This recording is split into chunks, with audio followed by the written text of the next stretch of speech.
Hey everybody, it's great to see you. I've missed you. It's been forever since I've recorded a video. I've been super busy here in the kitchen practicing different recipes and doing up mixes and selling cookbooks, and it's been a busy holiday season, but I'm back. I'm so grateful to be here. Like I said, I've missed you greatly, and today I am going to make this great recipe that I've invented. This is called Caribbean Beach Cake.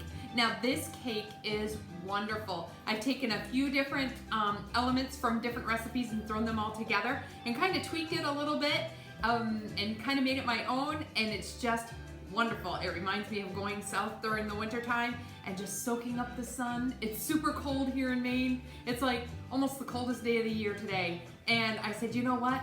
I'm gonna dig this stuff out and I'm gonna make a Caribbean beach cake. So I hope you enjoy it, and let's get started. So first what I'm gonna do is I have got 2 sticks of butter. So 1 full cup of butter is what you're gonna need. Now everything needs to be at room temperature. All right, so just take your time, put it out in the morning or whatever and just let it soften up. Or you can cheat a little bit and use the microwave and just zap the butter for 10-15 seconds or so, and that brings it right up to room temperature for you. So 2 sticks of butter are gonna go right into my stand mixer, and that's fit with the paddle attachment. We're gonna be using the paddle attachment today. And I have gone ahead and preheated my oven to 325. Okay, so it's a little bit less of a temperature. We've got some wet ingredients in there we need to slowly bake. Okay, so 325 is what you wanna put your oven at. And this cake will make it will make 2 8-inch by 2-inch pans, or it'll make 3 6-inch if you wanted to do like a triple decker.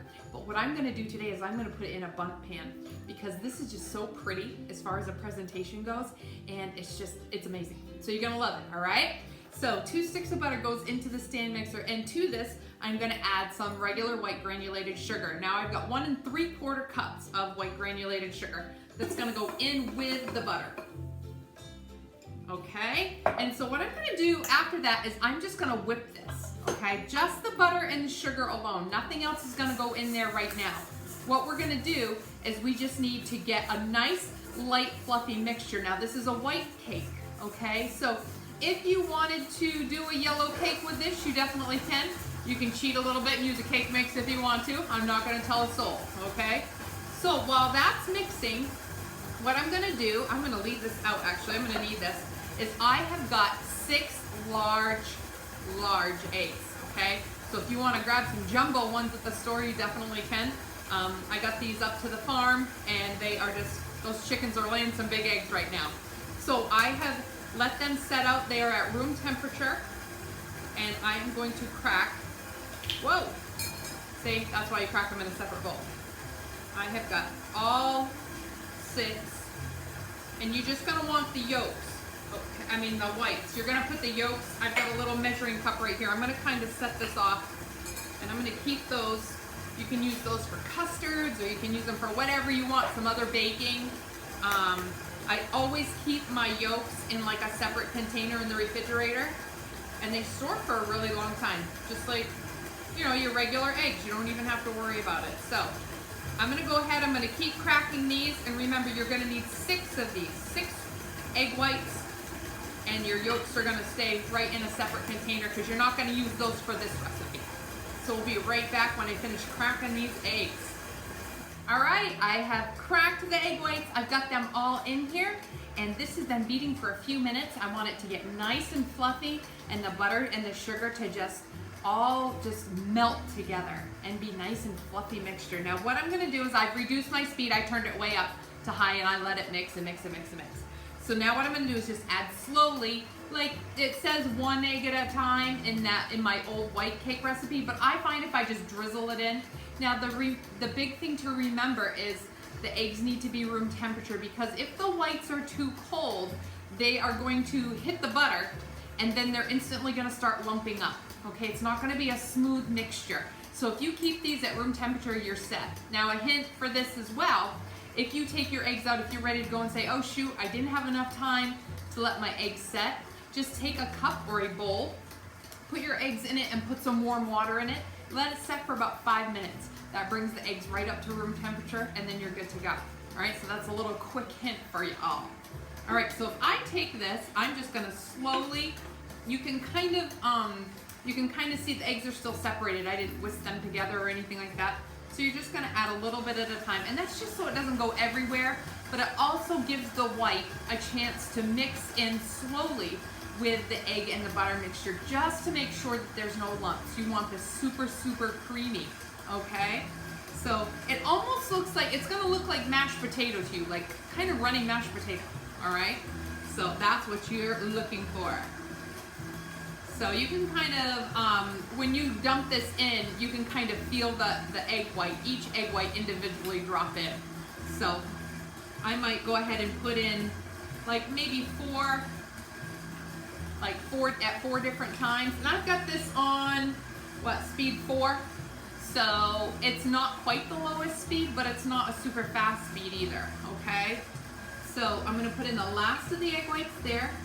Make sure that's all incorporated. And then I'm going to stop. I don't have my spatula on me. I'm gonna get that in a few minutes. I've got a fork here.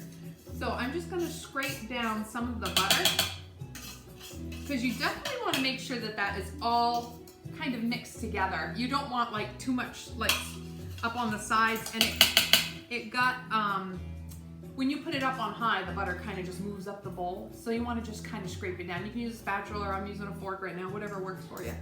So I think I've got that all, and you can kind of scrape down the batter, the little paddle attachment, and then you should be good there. I'm gonna go ahead and turn that on. Now what it's looking like now, it's really, really runny mashed potato, but it's got the look of mashed potato, but it's nice and white and creamy. And then I'm going to let this beat for about 3 minutes. After that, I'm gonna turn it right up full speed for another 2 minutes. Okay, so 5 minutes altogether, but you really want this to get the most air it can in it. And this is gonna make that cake nice and fluffy, and it's gonna be perfect. So take the time and just beat it to death, all right? We'll be right back in just a few minutes. All right, welcome back. This has been mixing, probably about 5 to 6 minutes, okay? So what I wanna do is I wanna show you what this is. Now I stopped halfway through, took a spatula and scraped down my bowl and scraped down the paddle here, but you can see it's just nice and light and fluffy, okay? It just looks like a cloud of pillows, and that's exactly what we want. Okay, so now after we have gotten the butter and the egg whites and the sugar all mixed together, now it's time to add the wet and the dry ingredients to it, okay? So first what we're gonna do is we're gonna work on the wet ingredients. Now, I'm using almond milk. You can use regular milk if you want to. I like the flavor of the almond milk in this. It just gives it a nice flavor. And what I'm gonna do on this is I have added 1 teaspoon. I'm going to add 1 teaspoon of real vanilla, okay? Now you could substitute, if you were using regular milk, you could use almond extract, okay? You could just use a teaspoon of almond extract if you wanted to. And if you wanted to keep your cake nice and white, the almond extract doesn't have color in it usually. It's usually like a white you get at the grocery store, okay? But I've got some real vanilla here that I've made. So I'm gonna add 1 teaspoon, and that's gonna go into my milk and vegetable oil mixture. Now the vegetable oil was 1/4 cup, and then the almond milk was 1 1/4 cup, and 1 teaspoon of vanilla or 1 teaspoon of almond extract, okay? So I'm just gonna give that a quick whisk. Smells great. All right, I'm just gonna set that to the side because that is all done for the wet ingredients. Now I'm gonna start working on my dry ingredients. Now to my 3 cups of flour, okay, I'm going to add just a couple of ingredients to go with this, and I'm gonna sift this just so that it's all incorporated really well, all right? So I'm gonna just go ahead and start to sift just so I can get this sifter to work down just a hair. And then I'm gonna add some baking powder to it, okay? So what I'm gonna do here is I'm gonna add 3 teaspoons of baking powder. Now that may seem like a lot to you guys, but you're gonna need it for the rising factor in this cake, okay? Because it is a dense cake once you get the fruit and everything like that into it. So you need some baking powder to kind of counteract that and help it just poof up, okay? So 3 teaspoons of baking powder, and then I'm just gonna add a teaspoon of salt. All right. So 1 teaspoon of salt, 3 teaspoons of baking powder, and 3 cups of flour is your dry ingredients. And I sift that all together into a bowl here. This is just such a delicious cake. There we go. Okay. So now what we're gonna do is I'm gonna raise this back up. I'm gonna start it on low. Oh, I don't think I have it quite attached. There we go. Make sure I have it attached right, that might help. I'm gonna put it on speed 2. So not the slowest speed, but the next to the slowest speed. And what I'm gonna do now is I'm just gonna alternate. So a spoon, or I've got a spatula here. I'm gonna do dry, wet, dry, wet. Let it slowly incorporate until all the ingredients are finished. All right, so I'm gonna start in with my dry ingredients. I'm gonna put a couple of scoops of the dry in there. And then I'm gonna pour a little bit of the wet. Now I do this probably in about 4 batches or so, okay? You just gauge it however you want. And again, keep it right on low because you're gonna need it on low so it doesn't go everywhere. And it gives all the ingredients a chance to really mix well together. Rather than just dropping it all in and just hit and go. With cakes, it's great to do it in steps, okay? Just because sometimes cakes can get a little finicky. All right, I put the last of my wet ingredients in there. And now the last of my dry ingredients are going in there. Give it a little tap. And I'm just gonna let that last bit just kind of all mix together. Okay, now that all my ingredients are all mixed together, as far as the wet and the dry, I'm gonna give the bowl another scrape down just to make sure that if I have any dry ingredients that have kind of splattered up onto the side, I kind of give it a scrape.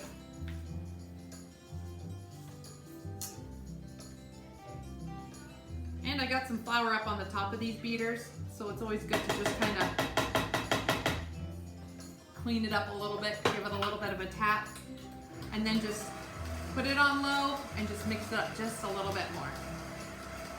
Now this has like kind of a pancake batter consistency right now. It's a little bit thick, but you're gonna need it thick because now you're gonna add all your fruit, all right? So I have 1 banana that I have crushed up, and what I do is I take bananas that are right from the store, and I peel them and freeze them.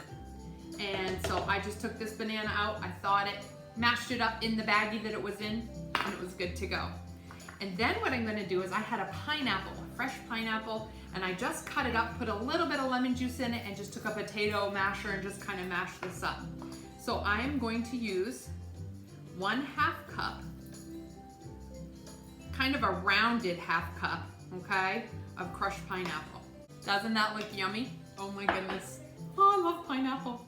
Okay, so now what I'm gonna do is I have 1/2 cup of shredded sweetened coconut. Now you can use unsweetened coconut if you want. I just had sweetened coconut in my pantry, so that's what I'm gonna use. So it's up to you, but heaping. So if you want to do 3/4, you could, all right?